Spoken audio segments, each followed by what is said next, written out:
Keeping radar is brought to you by E. Orem Young, and our storms have developed well south of the area today. That's some pretty good news for us, enjoying some sunshine, some drier air, and some cooler temperatures. However, it's not good news from Alexandria southward. That front's still there, and they're getting nice fetches of Gulf moisture streaming in thanks to Harvey. And that is already driving rain through portions of southwestern Louisiana. Mid to upper 80s across our area at this hour. No big surprises there. On our way to the upper 60s in many spots overnight. Local loop over the last 6 hours, and we've kind of brought this down and actually stretched it out to 12 hours. And it shows the entire region, including much of the western Gulf, where outer bands are already generating some rainfall, not necessarily directly, but the impulses of moisture across the Gulf of Mexico and into the upper Texas coastline, combined with daytime heating, is already generating rain across much of southeastern Texas and into South Louisiana. Our front helping to amplify some of that rain as we've gone through the course of the afternoon.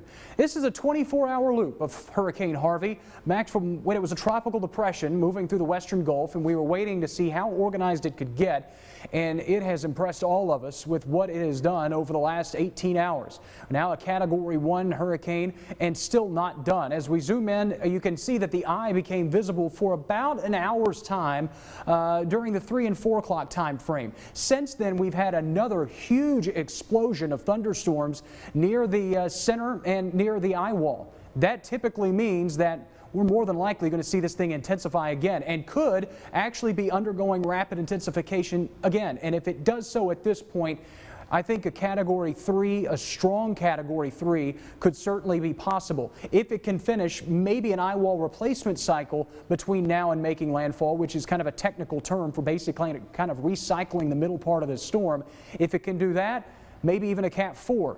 There's not a whole lot keeping this storm from intensifying as it moves northwestward over the next day and a half before making landfall. Maximum sustained winds 85 miles an hour, which looks less than impressive, but I think at this point we will see a Cat 2, more than likely a Cat 3 at landfall. And that's what the forecast is calling for along the central Texas coastline early Saturday morning, then the stall. And after that, all bets are off when it comes to this storm. There is concern now, and the current forecast actually holds this as well, of a reemergence into the northwestern Gulf before moving inland toward Houston. Again, don't focus on the line track, focus on the cone. The far-reaching impacts of this storm will be felt far away from the center of it, and that includes the storm surge across the upper Texas coast and also the flooding rains that will move well inland, perhaps even into our area. So when we break down all of this, the computer models have one thing fairly well in agreement, and that is the track moving toward the central Gulf Coast. But after that, or central Texas coast, excuse me.